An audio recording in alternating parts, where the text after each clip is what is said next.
Aleluia. Vai dizer assim a palavra do Senhor. Retomando a palavra, explanou Jesus: em verdade vos asseguro que o Filho nada pode fazer de si mesmo, mas somente pode fazer o que vê o Pai fazer. Pois o que este fizer, o Filho semelhantemente o faz. Porque o Pai ama o Filho e lhe mostra todas as coisas que realiza, e maiores obras do que esta lhe mostrará, para que vos maravilheis. Pois assim como o Pai ressuscita os mortos e os faz viver, assim também o Filho dá a vida a quem ele desejar. Me perdi, hein? Assim o Pai a ninguém julga, mas confiou todo o julgamento ao Filho, a fim de que todos honrem o Filho exatamente como honram o Pai. Aquele que não honra o Filho, não honra o Pai que o enviou. Em verdade vos asseguro, quem ouve a minha palavra e crer naquele que enviou, tem a vida eterna. Não entra em juízo, mas passou da morte para a vida. Mais uma vez, verdadeiramente vos afirmo, vem a hora e já chegou, em que os mortos ouvirão a voz do Filho de Deus, e os que a ouvirem viverão. Pois assim como o Pai tem a vida em si mesmo, igualmente outorgou ao Filho ter a vida em si mesmo, e também lhe deu autoridade para executar julgamento, porque é o Filho do homem. Não vos admireis quanto isso, pois está chegando a hora em que todos os que repousam nos túmulos ouvirão a sua voz e sairão, e os que tiverem feito bem para a ressurreição da vida, e aqueles que tiverem praticando mal para a ressurreição da condenação.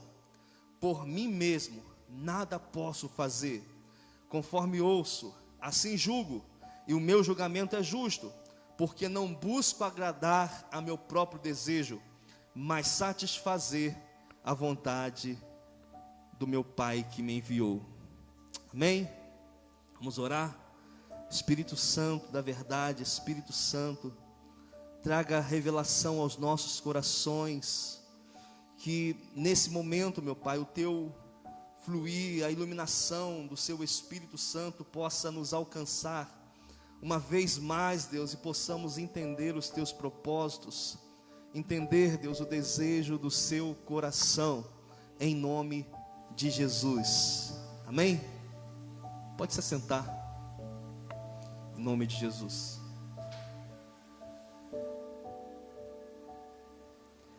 Irmãos, nós cremos que Deus, Ele está atuando nos dias de hoje. Quantos creem que Deus fala? Amém? Quanto creem que Deus se move?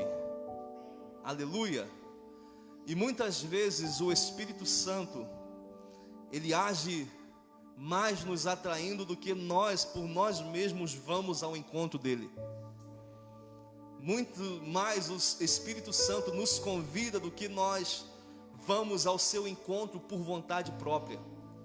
E sabemos que se o Espírito Santo não convencer, de nada adianta.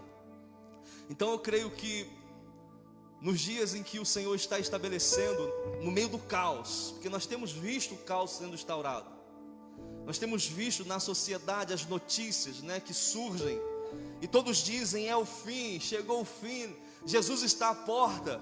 E nós sabemos que os sinais se cumprem, e de fato, cada vez que os anos passam, mais estamos próximos de encontrar com o nosso Senhor e Salvador nas nuvens.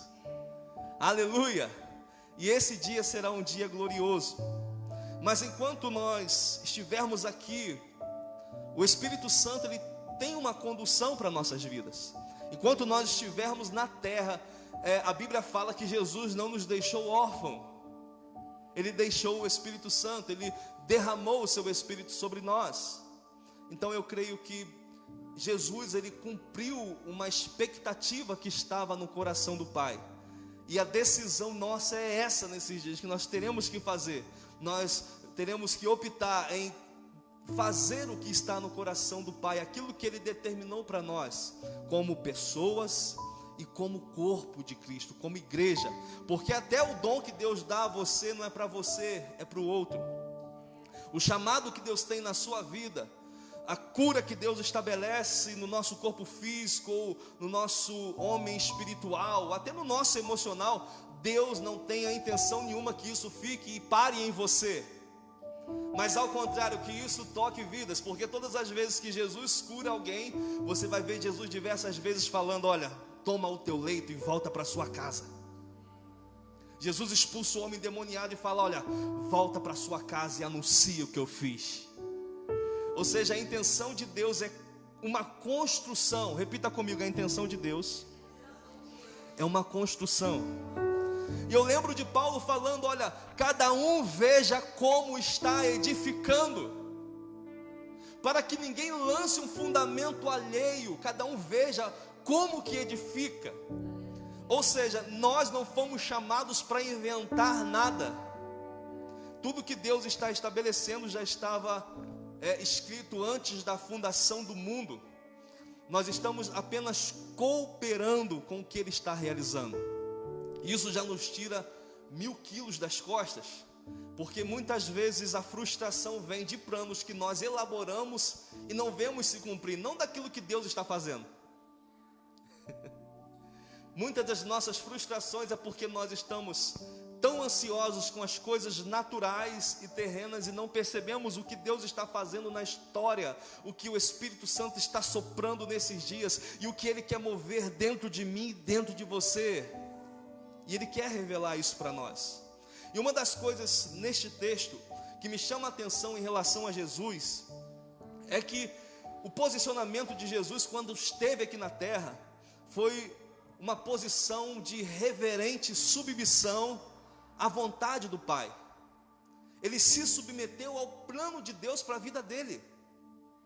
Ainda que esse plano incluísse dor, ainda que esse plano incluísse morrer numa cruz, ele foi submisso à vontade do Pai. E o que eu vejo nesse versículo que nós começamos a ler é quando Jesus fala: olha, o filho não faz nada do que não vê o Pai fazendo. O filho por si mesmo não pode fazer nada, mas tudo que ele vê o Pai fazendo, o filho semelhantemente faz. Ou seja, ele estava totalmente dependente de Deus. Eu não creio em revelações fora do propósito eterno de Deus, fora daquilo que Deus está construindo, porque todas as vezes que Deus operou com visões, todas as vezes que Deus operou através dos dons, você lê Atos e você percebe que Deus estava conectando uma coisa a outra. Ou seja, Deus não revela desejos íntimos do coração sem uma finalidade coletiva.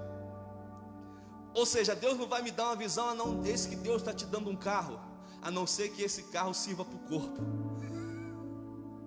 Ah não, eis que Deus está te dando uma chave, a chave de uma casa. Se é Ele que está dando uma chave de uma casa, essa casa não é simplesmente para você ficar lá desfrutando e postando no Face os cômodos maravilhosos, mas tem um propósito de você receber isso. Então Deus conecta através de visão. Alguns momentos Deus traz visão para Pedro que estava desconectado, porque Pedro pensava que a ministração da salvação era apenas para os judeus, e Deus mostra, abre a visão dele, ele vê um lençol com aves, com répteis que para o judeu é ilícito comer, e o Espírito, o anjo naquele momento fala: mata e come, porque não olhe para aquilo que é puro, que é imundo, porque eu já santifiquei. Então Deus alinha a visão de Pedro naquele momento. Estava falando que, olha, a salvação não é só para os judeus, mas também para os gentios. Então a visão não foi apenas para Pedro falar: olha, o que Deus está me dando porque eu sou melhor do que os outros. Não, Deus não age dessa maneira. Deus tem um plano para todas as coisas que Ele quer nos dar, e muitas vezes a igreja é parte dele. Amém? Então, essa posição de reverência que Jesus se submeteu ao Pai, não era por troca, não era por privilégios terrenos ou futuro, mas essa reverência vinha por causa daquilo que Ele era, por causa de uma essência. Ele era o Filho de Deus, o unigênito, ou seja, o único Filho de Deus que nasceu das entranhas do Pai, agora estava na terra, estabelecendo a vontade do seu Pai. E a posição dele, a sua essência, alterou o curso do mundo, o curso da humanidade. Ou seja, ele era e estava bem definido quem ele era para ele. Ele sabia quem ele era, ele sabia que era o Filho de Deus, ele sabia que passaria por uma cruz. Mas muitas vezes os discípulos, aqueles que caminhavam com ele, não sabiam quem ele era. Estavam perto de Jesus, comeram com Jesus, e quando Jesus começava a falar da sua morte, eles duvidavam, eles não entendiam como pode ser isso. E algumas vezes Jesus vai questionar eles: quem os homens dizem que eu sou? Não estão dizendo que é Elias, estão dizendo que é Jeremias. Ou seja, você é só um profeta. Mas ele não era só um profeta. E Pedro tem a revelação: tu és o Cristo, o Filho de Deus. Então a essência dele não foi alterada por aquilo que os outros pensavam ao seu respeito, porque ele sabia quem ele era, porque ele tinha comunhão com o Pai. Então, ainda que todo questionamento e indagação do tipo: quem é esse que até o vento e o mar obedecem? Jesus não se submete a especulações a seu respeito. Ele tinha convicção de quem era e estava submetido. E eu creio que esse foi um dos segredos do impacto da vida de Cristo na humanidade até os dias de hoje. Ele saber quem ele era. Existe uma pressão nos dias de hoje para nós darmos resultados. Existe uma pressão nos dias de hoje para que nós venhamos dar certo. Existe uma pressão que nós precisamos estar inserido no padrão da sociedade, que nós temos que ser felizes a qualquer custo, que nós temos que ser uma pessoa boa e que temos que fazer o que agrada a todo mundo. Vivemos numa geração que não aceita ser contrariada. Nós vivemos numa geração que não aceita ser corrigida. E por consequência disso, muitas vezes vivemos uma hipocrisia. Estamos apresentando obras, mas a nossa essência não está conectada com essas obras. Ou seja, nós nos perdemos de quem nós somos. E quando nos perdemos de quem nós somos em Deus, nós barganhamos aquilo que Ele deseja que nós sejamos. Então nós queremos nos tornar o que não estamos dispostos a construir. Querido, entenda o seguinte: Deus trabalha com processos. Repita comigo: processos. Você vê que Deus chama homens que não tinham, humanamente falando, capacidade alguma de servir ao Senhor e ser merecedor de ser chamado discípulo, que quer dizer mais do que aluno, quer dizer filho. Ben no hebraico. João, ele foi um dos discípulos de Cristo que esteve deitado no seu colo, que teve uma intimidade mais profunda, né, a respeito de ouvir o que Cristo havia a dizer, de ouvir profundidades do seu coração. Mas saiba de uma coisa: João, quando foi chamado, ele tinha 14 anos de idade. E para os judeus existe o bar mitzvah. Quando chega aos 13 anos de idade, os filhos passam por um ritual que tipifica eles assumindo uma maturidade. E quando eles assumiam essa maturidade, o desejo das crianças da época não era ser igual a Anitta, não era ser igual a Ludmilla, não era ser igual ao Neymar. O desejo das crianças nessa época bíblica era ser um rabino, era ser um mestre, um doutor da lei. E quando as crianças que não tinham, né, uma descendência, não tinha no sangue, né, esse chamado, essa hierarquia, eles eram rejeitados, né, e não conseguiam se tornar aquilo que tanto sonhavam.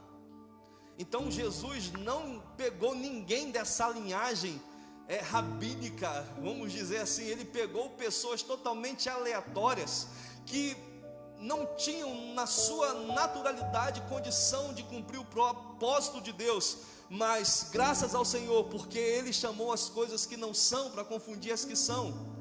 Ou seja, Ele trabalha com pessoas que andam numa dependência, que talvez pessoas com certos tipos de conhecimento e eloquência não conseguem depender, porque o seu conhecimento o trai, a sua inteligência o trai, a sua sabedoria não tem como a base o temor do Senhor, e ela passa de um sábio para uma pessoa totalmente perdida, apesar de ser inteligente e conhecedora de muitas filosofias.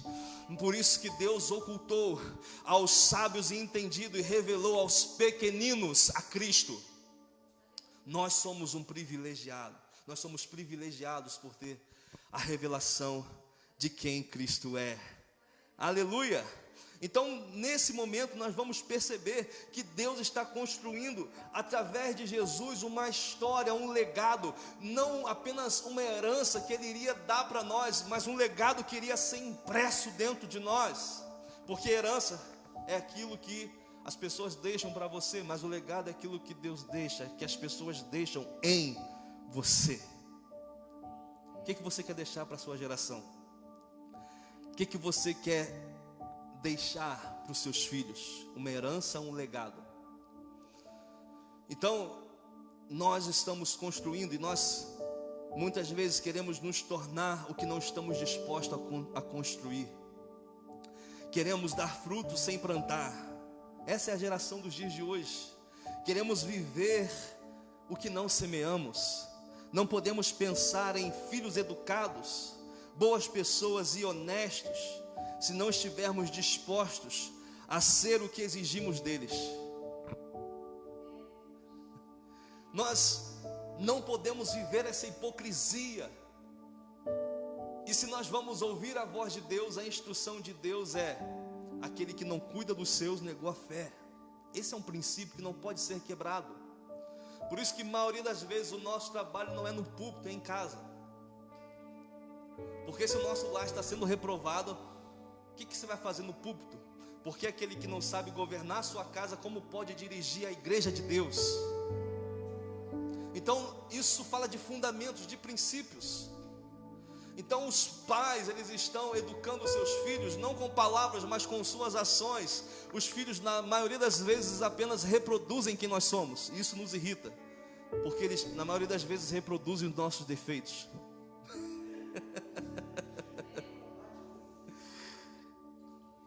Então, é mais fácil você mandar para o professor, é mais fácil colocar de castigo,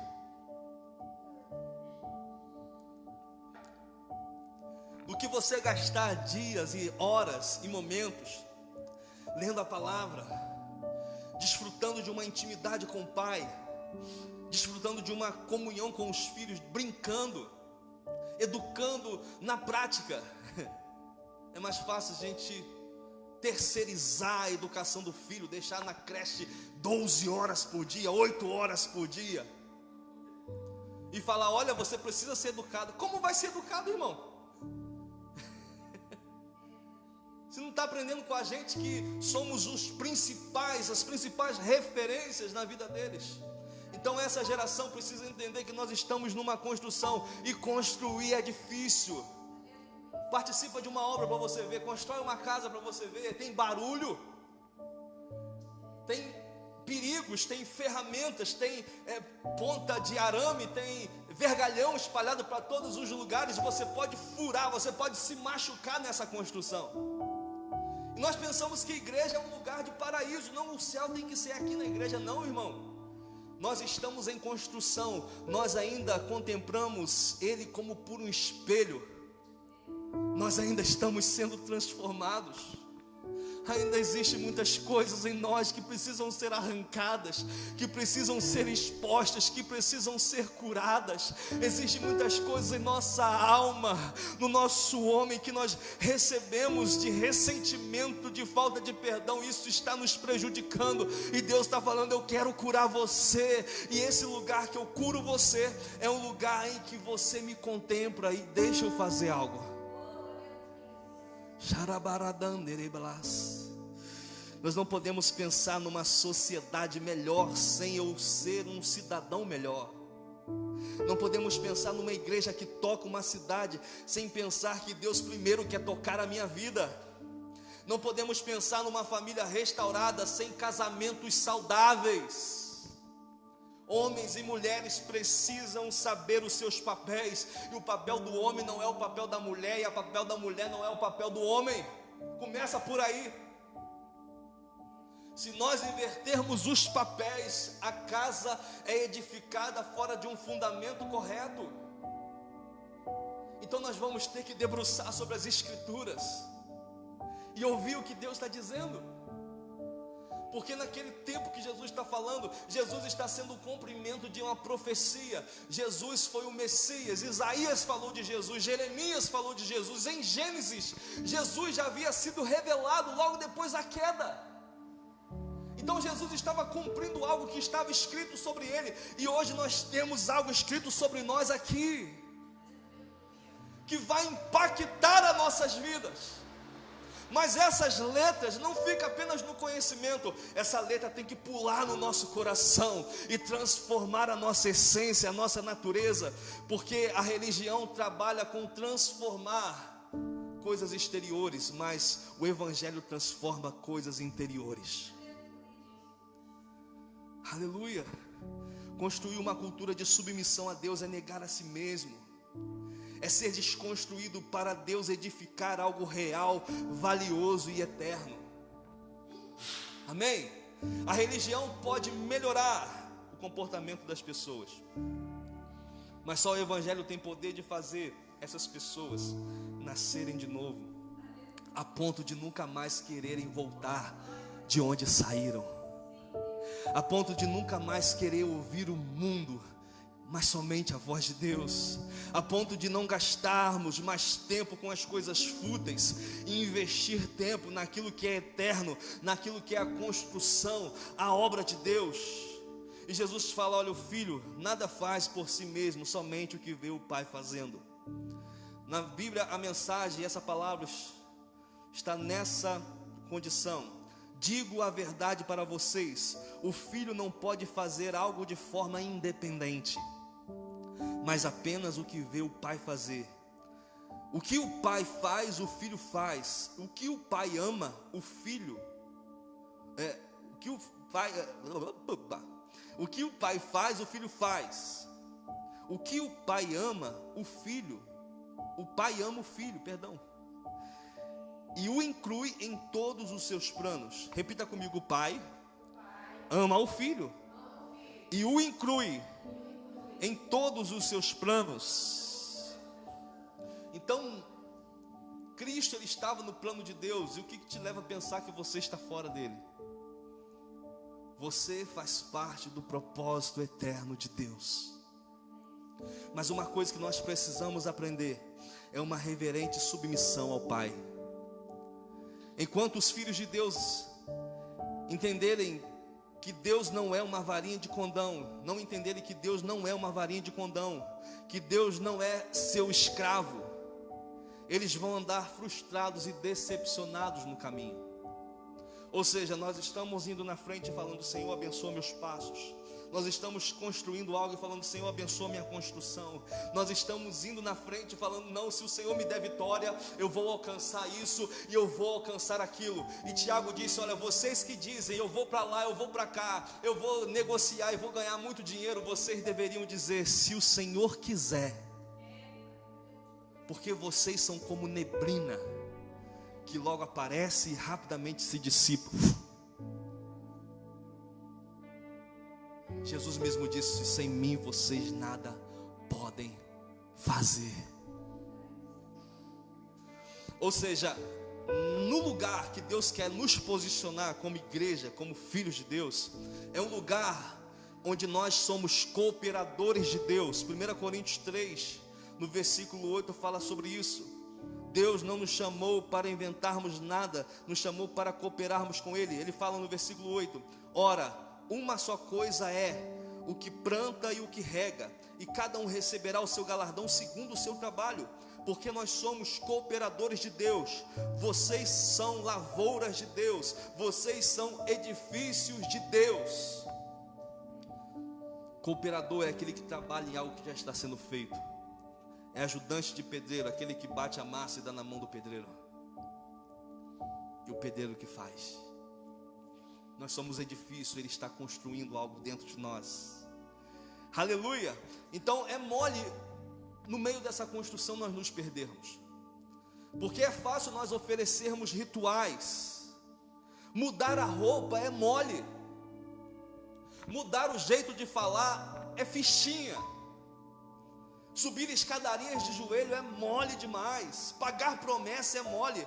Agora, responder ao chamado, responder aquilo que Ele fala, vai custar a nossa vida. Vai custar uma submissão,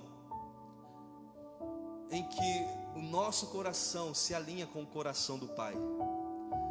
Jesus só ouve de Deus: esse é meu filho amado, em quem eu tenho prazer, quando ele está fazendo além das expectativas religiosas.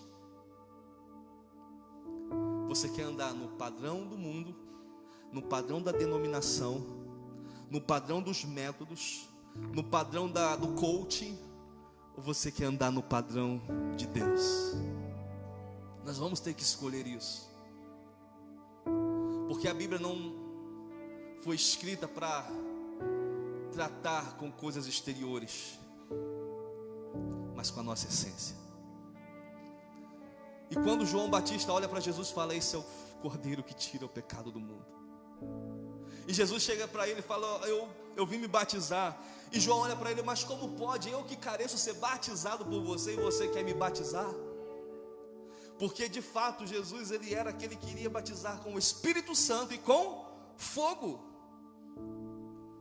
Ou seja, naquele momento em que Jesus está cumprindo esse batismo, está havendo uma transição, porque João Batista foi aquele que foi o precursor, aquele que foi chamado por Deus para preparar o caminho do Cordeiro. O Cordeiro haveria de vir naquele tempo, e a mensagem de preparação para esse caminho que João Batista pregava no deserto era: arrependei-vos, pois é chegado o reino de Deus.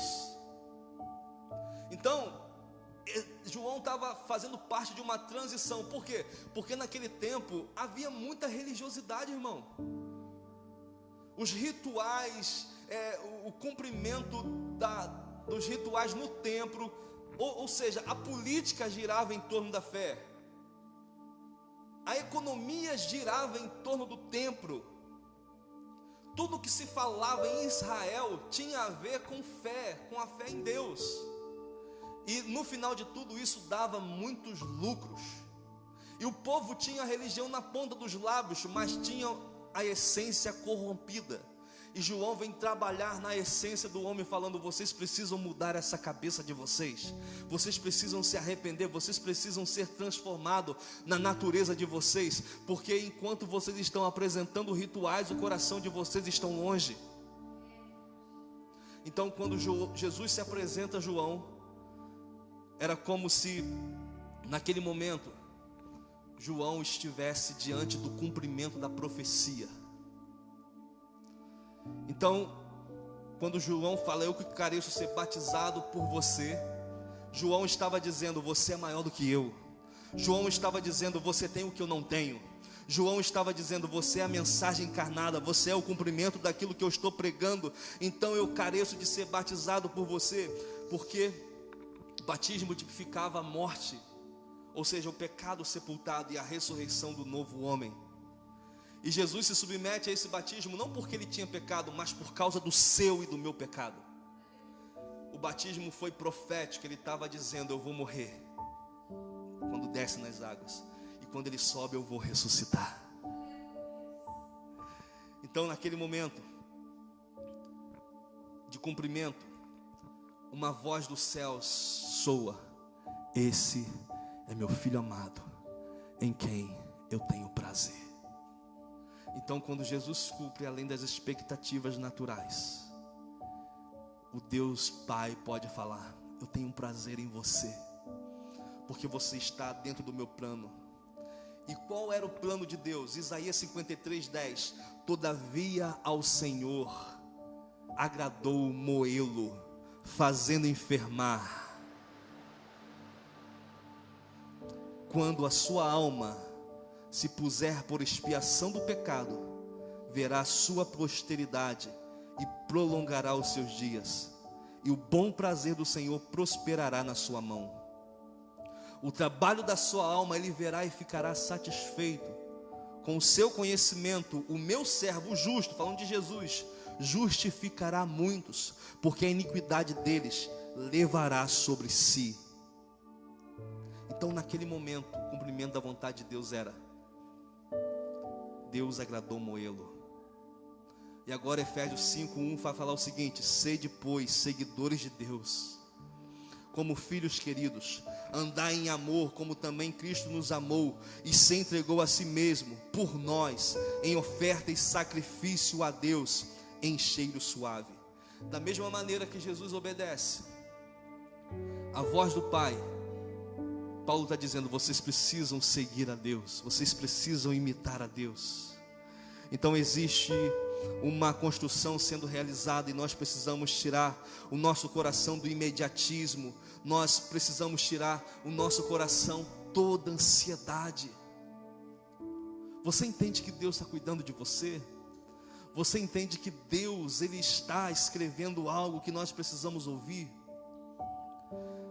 Agora, em Hebreus 5:7 vai falar de Jesus. Anota para você ler em casa.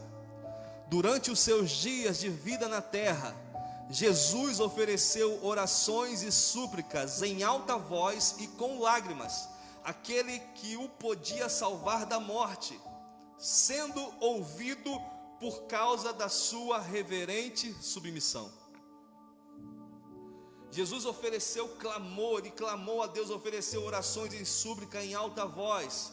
Aquele que poderia o salvar da morte. No Getsêmani, Jesus fala: Pai, se possível for, afasta de mim esse cálice, mas contudo seja feita a tua vontade.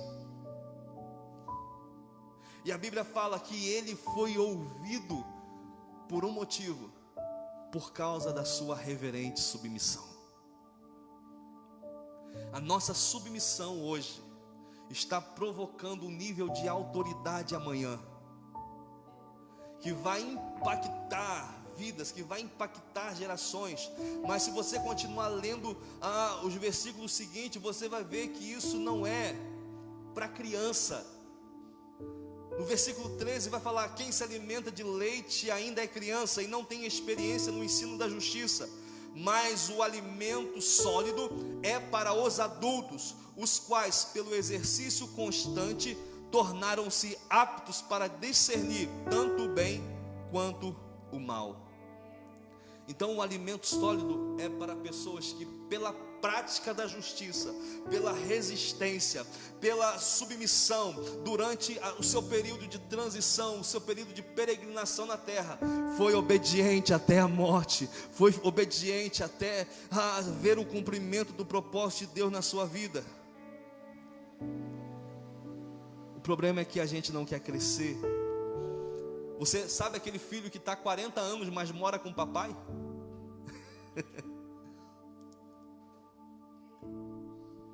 Porque é conforto. Você tem comida na hora certa, você tem roupa lavada, você tem uma casa que não precisa pagar luz. Então o filho ele quer ficar em casa, ele quer ficar no conforto, ele quer ficar numa zona de conforto.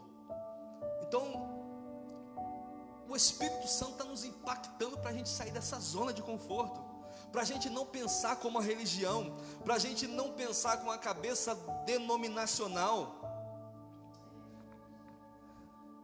Então, Ele está sendo a nossa fonte. E ele vai falar: vai vir um tempo em que os mortos ouvirão a voz do Senhor, e aqueles que ouvirem, viverão. A segunda coisa e última, já encerro, que nós precisamos é ouvir a Deus, porque ouvir a Deus traz vida. Fala para o seu irmão: você precisa ouvir a Deus, cara. Agostinho de Hipona fala o seguinte: preocupas-te se a árvore de tua vida tem galhos podres? Você está preocupado que na sua vida existe galhos podres? Não perca tempo, cuide bem da raiz, e não terás de andar pelos galhos. Ou seja, na maioria das vezes nós estamos preocupados com coisas exteriores, enquanto a nossa essência que precisa ser alterada. Deus só vê dois tipos de pessoas, isso eu aprendi com o apóstolo Luciano de Oliveira. Deus, quando olha para a terra, Ele só vê dois tipos de pessoas: aqueles que estão no primeiro Adão e aqueles que estão no segundo Adão. Aqueles que estão no primeiro Adão são aqueles que estão longe, distante de Deus, que estão seguindo o curso desse mundo, que estão vivendo pela sua alma, pela sua emoção, pela sua vida natural. Então ele segue o curso, seu destino, segue a sua natureza, e isso está levando eles para o fiasco. Mas o segundo tipo de pessoas, aqueles que estão no segundo Adão, que é Cristo, são pessoas que não andam mais pelos seus instintos, pelos seus impulsos, mas andam por aquilo que Deus diz, andam pelo Espírito de Deus, são governados e guiados pelo Espírito Santo de Deus, e eles conseguem discernir todas as coisas. O que tem no mundo hoje? Falta de discernimento. O que tem na maioria das denominações? Falta de conhecimento e discernimento de Deus. Nós ainda estamos atrás do profeta milagroso, ainda estão atrás de uma pregação que vai arrepiar a sua vida. Mas nunca foi da ideia de Deus que um homem tivesse aqui na frente e você ouvindo. A ideia de Deus é que todos se submetessem à sua vontade, ao seu espírito, e recebessem vida, e recebessem o sopro. Vocês não têm necessidade de que ninguém vos ensine, mas a unção do Santo ensinará todas as coisas. Porque a esse povo falarei com línguas e lábios gaguejantes. Vai vir um tempo que o Espírito Santo será derramado sobre toda a carne. Então o governo de Deus não fala de arrepios, o poder do Espírito Santo não fala de movimentos, de cair no chão. Cada episódio que você vê que só me deixa triste na internet, estão fazendo do Espírito Santo um circo, enquanto a palavra, o poder do Espírito Santo significa dunamis, e dunamis não é explosão, dunamis é legado, dunamis é dinastia, ou seja, através de Cristo nós recebemos um reino, e temos compromisso nele, somos embaixadores, somos sacerdotes. Nós não podemos levar a nossa vida espiritual como se nós fôssemos mendigos nesse reino, pedintes nesse reino. Precisamos transicionar nossa mente. Você é herdeiro, você não precisa trabalhar pela herança, é por causa dele que você herdou.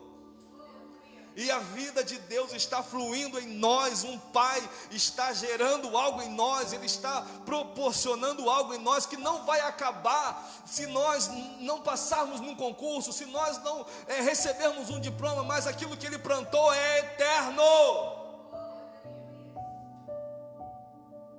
Não esteja ansioso, você tem a eternidade pela frente. E o crescimento, a submissão à voz de Deus vem com exigências. Se você quer crescer, permita-se ser exigido. Do mesmo jeito, correção é inclusão. Se você quer participar daquilo que Deus está fazendo, permita-se ser corrigido. A religião tenta curar os galhos, mas o Evangelho cura a raiz. Só existe uma maneira, é nós nos expormos a essa luz. Porque se em algum momento nós estamos cansados da obra, nós falhamos. David Livingstone, ele fala o seguinte: estou cansado na obra, mas não da obra. Às vezes vai vir um cansaço no corpo, um cansaço mental, mas não estamos cansados da obra, estamos cansados na obra. Nós precisamos definir certas coisas. Por exemplo, qual o maior pecado? Repita comigo: a incredulidade. Repita: a incredulidade. Os discípulos de Cristo sempre foram confrontados pela sua incapacidade de crer. Em tudo que a lei e os profetas afirmaram, eles tinham dificuldade de crer. Jesus os chamou de homens de pequena fé, repreendeu suas constantes dúvidas. Então, se no Antigo Testamento o maior desafio era o da idolatria, no Novo o pecado mais evidente era o da falta de fé. A falta de fé, ela nos paralisa, porque a fé sabe, ela não sente. A fé é certeza, é convicção. E quando nós temos fé? Quando nós estamos em Cristo. Quando nós temos fé? Quando estamos ouvindo e ouvindo a sua palavra. Deixa de ler a Bíblia para você ver. Deixa de ouvir a Deus para você ver. Deixa de cumprir as ordenanças para você ver. Deixa de congregar. E isso vai falar de um homem que precisa constantemente, não é algo esporádico, mas constantemente ouvir a sua voz, ouvir a lei do Senhor, e nessa lei medita de dia e de noite, e ele é bem-aventurado. Aleluia! Então esse é um dos maiores pecados que nós precisamos romper com ele, a incredulidade. Deus quer acrescentar porções à sua fé. O maior de todas as tentações, qual será que é? O maior de todas as tentações, o conforto. Para muita, a maior tentação pode ser o sexo. Para muitos o poder, para muitos a popularidade, a lascívia. Mas tenho chegado a uma conclusão, que estar na zona de conforto é algo sempre muito tentador para a nossa vida. Quando que Davi cai? Quando ele está no conforto. Olha para Betseba, deseja e conclui o pecado. O que o diabo ofereceu para Jesus? Os reinos, riquezas, tudo isso eu vou te dar se você prostrado me adorar. Você não vai precisar trabalhar mais. Satanás ofereceu para Jesus e ele não aceitou. Mas como o bem-estar, o glamour de coisas boas, isso pode nos tirar da presença de Deus. A vontade de ser grande, a vontade de ser melhor. Eu não estou falando para nós sermos pessoas que se depreciam, pessoas pessimistas. Não se trata disso. Não se trata disso. Se trata de nós, com muito pouco, já nos acomodarmos. Com uma vitória. Você já percebeu isso? A gente está orando, e quando acontece uma vitória, um monte. Para que monte? Quando acontece um romper de Deus, a gente esfria. A esposa ora pelo marido, o marido, salva meu marido. Quando o marido é salvo, ela esfria. Salva minha casa, salva meu namorado, salva isso. E quando a salvação entra, nós tendemos a esfriar. Meu Deus do céu, nós não podemos andar nesse nível. Então, o conforto pode ser uma das maiores tentações para nós. E qual é o maior risco da nossa vida? Repita comigo: amargura. Amargura, porque não pode jorrar água doce de uma fonte amarga, né? E o diabo, ele é estratégico nessa área de nos tornar pessoas amarguradas. Muitos líderes, muitos pastores, muitos cristãos amargurados, perguntando se Deus os chamou para chegar até o final das suas vidas, ressentindo, feridos, sendo vítimas de Deus, da sociedade, da igreja. Será que Deus nos chamou para um ministério de tristeza?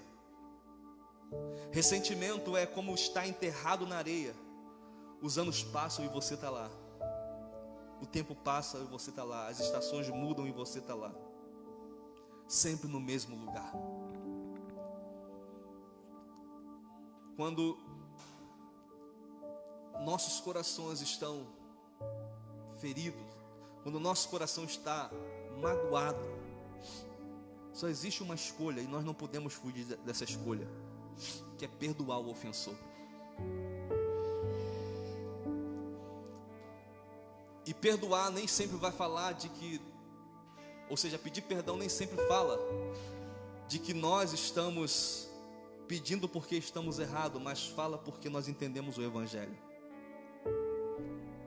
Então, libere ressentimentos no seu coração. Quando Deus Ele nos chama para a vida, para levantar do túmulo, para levantar de lugares de plena estagnação. E a voz do Senhor nos faz viver. Então o ressentimento ele pode nos paralisar, pode nos amargurar. Fala para o seu irmão, não anda amargurado. Você só tem uma opção, perdoar. Erik Erikson, ele afirma o seguinte, que só existe duas formas de envelhecermos: com celebração ou com amargura e desistência. Decida pela primeira. Envelheça com celebração. Deus é bom, amém? E a última coisa que eu falo aqui, encerro. A coisa mais interessante da vida qual é? A bagunça.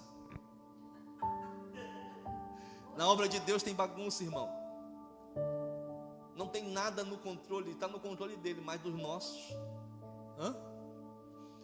Quem quer estar no controle de todo juízo, de todo julgamento, vai ter que dar conta a Deus, porque Deus fala, minha é a vingança. Quando nós entramos numa de julgar, claro que nós precisamos ter discernimento, e discernir não fala de julgamento. Nós não vamos ver o falso profeta falando, né, em rede nacional, e vou falar, não, eu aceito o que ele fala. Não. Mas estou falando de quando nós queremos ter o controle da vida das pessoas, ter o controle da cidade, ter o controle dessa opinião. Isso é um caminho de morte.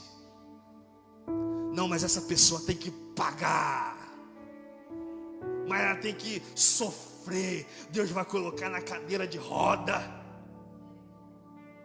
Está amarrado? Quando nós assumimos esse papel, Deus não é mais por nós, porque nós assumimos o papel dele, e a ele pertence a vingança. Então se alguém te ofendeu, o papel é, libera essa pessoa e deixa Deus operar. Ah não, mas eu liberei e nunca mais eu quero olhar para a cara dele. Então quem precisa ser curado é você, não é ele, né? Aleluia. Então quando perguntaram para Eugene Peterson, que é um autor, né, muitos livros ele escreveu, e é autor da Bíblia, a Mensagem, né, essa paráfrase, na verdade, que eu sempre cito aqui. Quando perguntaram para Eugene Peterson, a um grupo de estudantes, ou seja, quando o grupo de estudantes, né, perguntaram para Eugene Peterson a seguinte pergunta, quando lhe perguntaram sobre a coisa mais fascinante da vida, e ele de uma forma quase refletida afirmou o caos. Ele afirma que quando as coisas fogem do nosso controle, o Deus que nos ama está nos dando a oportunidade de olhar para coisas que normalmente não olharíamos quando a vida é estável. Quando as coisas saem do nosso controle, o Deus que nos ama está nos dando a oportunidade de olhar para coisas que normalmente não olharíamos quando a vida é estável. Então, caos, ele vai nos revelar coisas fascinantes que nós talvez nunca olharíamos. Você sabe que nós não fomos criados para viver só. Não é bom que o homem esteja só. E quem quer andar sozinho, meu irmão, cai em tremendo pecado. Deixa eu te contar um segredo. Você sempre vai depender das pessoas. Ah não, eu quero ser independente, não quero depender de ninguém. Deus que me livre, eu sou dono do meu nariz. Vai chegar um momento que você vai precisar de depender de alguém. Seja do pai, da mãe, dos filhos, do parente, do amigo, até do inimigo. Então, deixa no meio do caos Deus ordenar todas as coisas. Ouça a voz de Deus. Vamos ficar de pé? Em nome de Jesus. Quero que os elementos, né, da ceia entrem, para a gente poder